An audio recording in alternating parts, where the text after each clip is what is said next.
Timer को समझने के लिए और उसकी वर्किंग को समझने के लिए, ठीक है, ये एक छोटा सा हमने बनाया है आपका ब्लॉक डायग्राम टाइप, और आपका इसको वेब फॉर्म भी आप बोल सकते हो, ठीक है। तो हमारा यहाँ पे ये है कि एक टाइमर हमारा आपको कैसे वर्क कर रहा है। तो कंडीशन हमारी फर्स्ट वाली, अब देखो यहाँ पे जो आपका है वो आपका हो गया EN कंडीशन, ठीक है। दूसरी कंडीशन जो हमारी है वो है आपकी TT कंडीशन, और थर्ड कंडीशन जो हमारा है वो है आपका DN कंडीशन, ठीक है। अब देखो एक समझने के लिए छोटा सा तरीका हमारे पास, कैसे हम समझ सकते हैं। यहाँ पे जो हमारा है फर्स्ट, यहाँ से हम काउंटिंग स्टार्ट कर रहे हैं जीरो वाली, ठीक है। अब जीरो वाली कैसे स्टार्ट होगी, ये मतलब हम आपने टाइमर स्टार्ट कर दिया, कहने का मतलब ये है, ठीक है। ये हो गया जीरो, यहाँ से स्टार्ट होता है, 10 सेकेंड हमारे यहाँ पे कंप्लीट होते हैं, ठीक है। 10 सेकेंड हमारे कहाँ पे कंप्लीट हो रहे हैं, यहाँ पे कंप्लीट हो रहे हैं। तो अब वर्किंग देखते हैं इसकी, ये उसके बाद वाला है, इसके बाद हम लोग को लिमिट नहीं रखी, ये 10, 20, 30 जो भी होगा। तो जैसे ही आप क्या करोगे कि आपने टाइमर ऑन किया, आपने क्लिक किया, तो उसी टाइम पे इस एक इनपुट से जो आउटपुट आपका अटैच होगा वो क्या करेगा, आपका ऑन हो जाएगा और ऑन ही रहेगा लास्ट तक, ठीक है। दूसरा केस हमारा कि जब टीटी जिस इनपुट से आपका जिस मतलब जो आउटपुट आपका टीटी से अटैच होगा वो क्या करेगा, सिर्फ उस ड्यूरेशन के लिए ऑन रहेगा जब तक काउंटिंग चल रही है, ठीक है। और डीएन वाला जो हमारा इनपुट है वो क्या करेगा, उस आउटपुट को ऑन रखेगा कब, जब हमारी काउंटिंग कंप्लीट हो जाएगी, ठीक है। ये केस हमारा है। अब ये डायग्राम आपको काफी कुछ समझाता है। तो जीरो से स्टार्ट आपका EN पार्ट, TT पार्ट एक काउंटिंग के ड्यूरेशन के लिए, और आपका लास्ट वन पार्ट की डन पार्ट हमारा, कि डन का मतलब हो गया कि आपकी जो काउंटिंग है वो कंप्लीट हो गई है। तो वो हमारा क्या हो गया आपका, कि अब हमारा आउटपुट ऑन होगा, जो एक्चुअल में रिक्वायर है हमको। यहाँ पे इन दोनों को अगर हम छोड़ देते हैं तो हमको रिक्वायरमेंट क्या है कि आपको अपनी मशीन को 10 सेकेंड के बाद ऑन करना है। तो मतलब 10 काउंटिंग जो हमारी है वो हमारी हो गई कंप्लीट, अब हमारी मशीन हो जाएगी ऑन। ये बेसिक कॉन्सेप्ट है। और ये दो जो हैं ये हमारे अलग केस हैं, इनको भी हम देखते हैं। अब ये तो समझने के लिए होगा कि ये कैसे कैसे हमारा ऑपरेशन कर रहे हैं।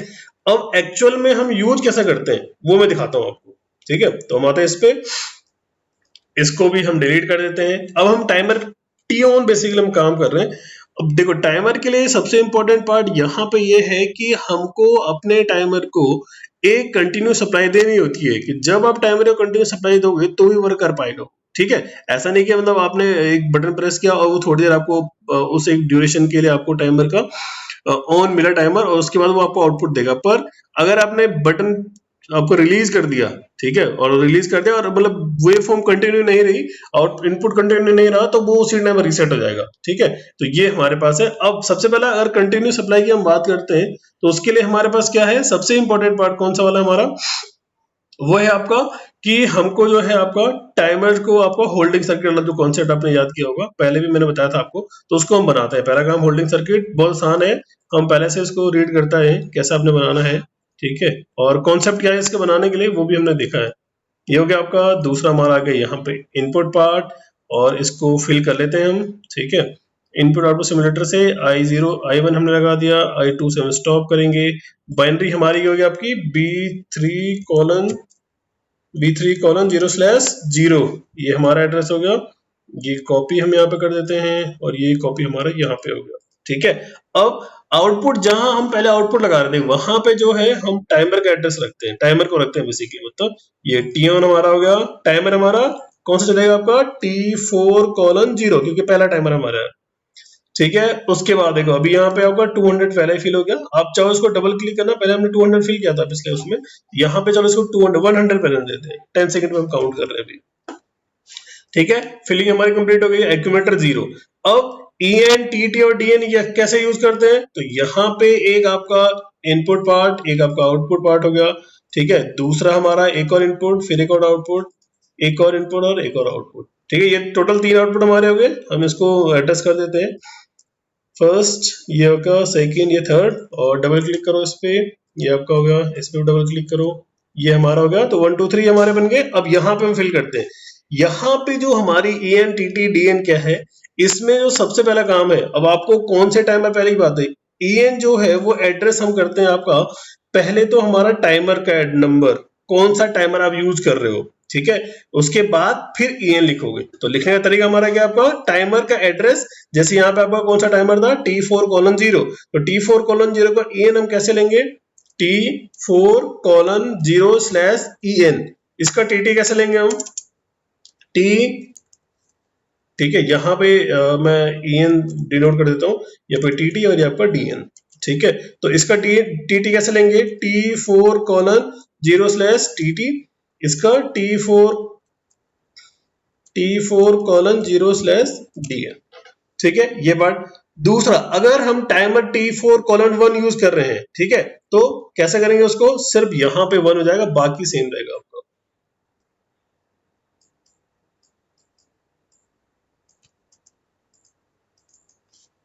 ये भी 1 हो गया और ये भी 1 हो गया, ठीक है। इसी टाइप से अगर टाइमर नंबर 2 है तो वही कॉन्सेप्ट आपका कि ठीक यहाँ पे आपको 2 करना है, यहाँ पे भी आपको बिल्कुल यहाँ चेंज करना है बस, ठीक है, यहाँ पे भी आपको बिल्कुल चेंज करना है, ये वाला पार्ट, ठीक है। अब आपको एक पैटर्न समझ में आ रहा होगा। पैटर्न क्या हमारे पास है कि पहले आपका टाइमर नंबर, उसके बाद हमारा ENTT/DN जो आप चाहो लगा सकते हो, ठीक है, बस ये कॉन्सेप्ट समझाना था, तो आपको समझ आ गया होगा।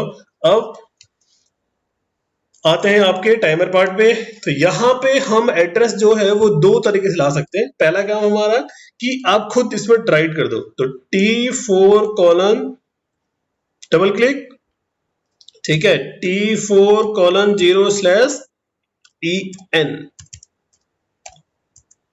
ठीक है, ये हमारा हो गया, ठीक है। दूसरा तरीका हमारा क्या आपका कि यहां से आप टाइमर का एड्रेस पिक करो, इसको यहां से पिक करो और यहां पे करो, ठीक है, फिर डबल क्लिक करो और स्लैश करो आपका और आपका टीटी, ठीक है, 2 तरीके हो गए, ठीक है। एक और मैं आपको बता देता हूँ, वैसे उसको मैं थोड़ा ज्यादा वो है वो मतलब आपको काफी लंबा प्रोसेस करना पड़ेगा, तो उसके लिए हमारे पास क्या होगा कि आप टाइमर पे क्लिक करो, ठीक है, और यहाँ मेंशन है आपके TT, EN और DN, ठीक है। तो इस 0 को पिक करो, देखो EN तो हम एड्रेस दे चुके हैं, TT को हम एड्रेस दे चुके हैं और DN बचा हुआ, तो इस 0 को पिक करो और यहाँ पे ड्रॉप कर दो, तो लो ये एड्रेस भी आ गया आपको, ठीक है। तो T4:0/en पहला पार्ट, T4:0/TT दूसरा पार्ट और T4:0/DN थर्ड पार्ट हमारे आ गए। अब क्या होगा, एज पर जो हमने फिगर बनाया था उसके हिसाब से क्या होने वाला है, en का जो हमारा आउटपुट है वो क्या करेगा, कंटिन्यू ऑन रहेगा जब तक टाइमर ऑफ नहीं कर देते, और टीटी वाला इस ड्यूरेशन के लिए और डन वाला उसके बाद, ठीक है। अब देखते हैं, तो ये हमने बनाया सर्किट, इसको वापस आ जाओ, डाउनलोड पे क्लिक करते हैं, ठीक है, रन पे क्लिक करते हैं। अब प्रेस करेंगे आपका I1, जैसे ही मैं I1 प्रेस करूंगा आपका आउटपुट 1 और 2 दोनों ऑन हो जाएंगे, ठीक है। और ये आप हम इस काउंटिंग को भी चेक करेंगे कि ये आपका कब ऑफ होता है, ये आपका कब ऑन होता है, ये तो आपका ऑन ही रहने वाला है। तो स्टार्ट करेंगे, देखो ये दोनों ऑन रहेंगे, काउंटिंग चल रही है, काउंटिंग तक ये ऑन रहेगा आपका, ठीक है। इस काउंटिंग को देखते रहो, जैसे 100 होगा ये बंद हो जाएगा, ये ऑन हो जाएगा तुरंत करके, देखो हो गया। जैसे 100 कंप्लीट हुआ उसके बाद हमारा ये हो गया आपका ऑफ, ये हो गया हमारा ऑन।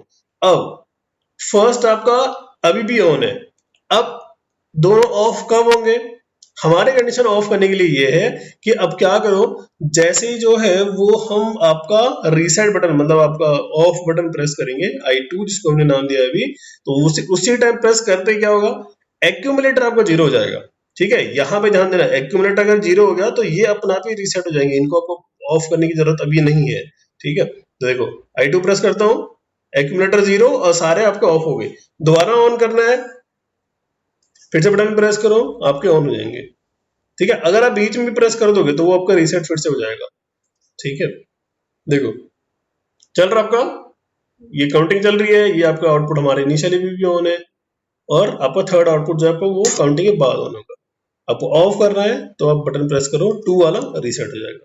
तो ये तो वर्किंग हमारी है कि कैसे आप टाइमर का यूज करते हो सिंगल, अभी पार्ट में अभी कंप्लीट टाइमर हमने पढ़े नहीं है, अभी हम अभी क्लासेस में पढ़ते जाएंगे नेक्स्ट क्लासेस में, पर अभी इनिशियली है, इनिशियली टाइमर का फर्स्ट पार्ट कि कैसे जो है हम EN, TT और DN को यूज करते हो। एक और कॉन्सेप्ट मैं अभी क्लियर कर देता हूँ, बाद में आपको कंफ्यूजन ना रहे, हम हमेशा इन तीनों को एक साथ यूज नहीं करते, एज पर रिक्वायरमेंट यूज करते हैं। अगर रिक्वायर्ड है तो हम तीनों को एक साथ यूज करेंगे, नहीं तो जो भी हमारे पास कंडीशन होगी, उस कंडीशन गिवन होती है हमारे पास कि आपको मशीन को 10 सेकंड के बाद ऑन करना है, तो मैं उस केस में सिर्फ इसको ऑन करूंगा। आपको चाहिए कि मशीन आपकी सिर्फ 10 सेकंड के लिए ऑन हो, तो आप इसको यूज करोगे। और आपको चाहिए कि आपका स्टार्ट करते ही आपकी मशीन ऑन हो जाए, तो आप इसको यूज करोगे। ठीक है, स्टेटमेंट क्लियर रखना सारी। दोबारा रिपीट कर देता हूँ स्टेटमेंट।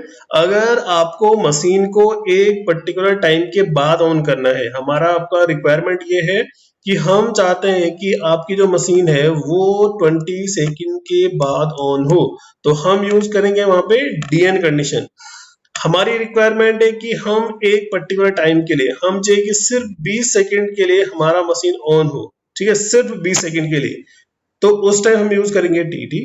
और थर्ड कंडीशन जो कहता है आपका कि हमारा जो मशीन है जैसे ही हम सर्किट ऑन करते हैं उसी टाइम ऑन हो जानी चाहिए, तो वो केस हमारा हो गया ईएन। तो ये तीनों कंडीशन आपको इसकी याद होनी चाहिए, क्योंकि जब हम क्वेश्चंस करेंगे तो वहां पे आपको बस क्वेश्चन पढ़ते ही समझ में आ जाना चाहिए कि आपको कौन सा वाला यूज करना है। ठीक है, तो ये तो पार्ट हमारा हो क्लियर। इसके बाद जो है वो हम पढ़ेंगे इसके और एप्लीकेशन की कैसे जो है वो हम टाइमर को और इसमें ट्राई करते हैं।